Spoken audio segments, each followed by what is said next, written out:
سەرلەبانی ئەمڕۆ لە بازاڕەکانی جیهان نەوتی خاوی برێنت گرێبەستی دواخراو نزیکەی $3 بەڕێژەی لە سەدا 4 دابەزی بەمەش نرخی هەر بەرمیلێک بۆ خوار $68 دابەزی و نرخی بەرمیلێک خاوی خۆراوای تەکساسیش بە خوار $66 فرۆشرا.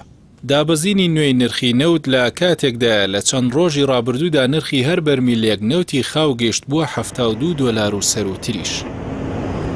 بەرزبوونەوەی بەهای دۆلاری ئەمریکی و گرتنەبەری ڕێو شوێنە توندەکانی خۆپارێزی لە جۆری دەلتای ڤایرۆسی کۆرۆنا لە ژمارەیەک وڵاتی ئاسیا و بە تایبەتیش لە وڵاتی چینی دووەم گەورە بەکاربەری نەوت لە جیهاندا کاریگەری لەسەر نرخی نەوت و زۆربوونی نیگەرانیەکان لەبارەی ئاسایی بوونەوەی ئابووری جیهان دروست کردووە.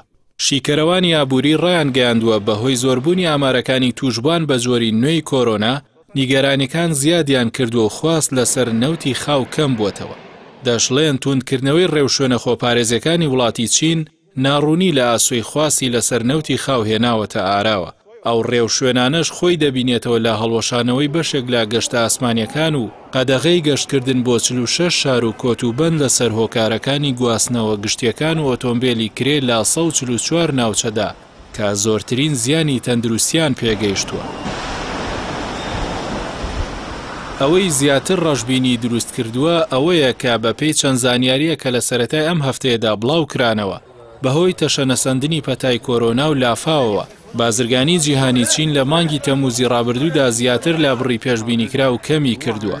هاوکات لە مانگی تەمووزدا خواستی چین بۆ نەوتی خاو بۆ کەمتر لە 10 ملیۆن بەرمیلی ڕۆژانە دابەزیوە لە کاتێکدا ساڵی ڕابردوو لە هەمان کاتدا خواستی ئەو وڵاتە بۆ نەوتی خاو کەمتر لە 13 ملیۆن بەرمیلی ڕۆژانە بووە.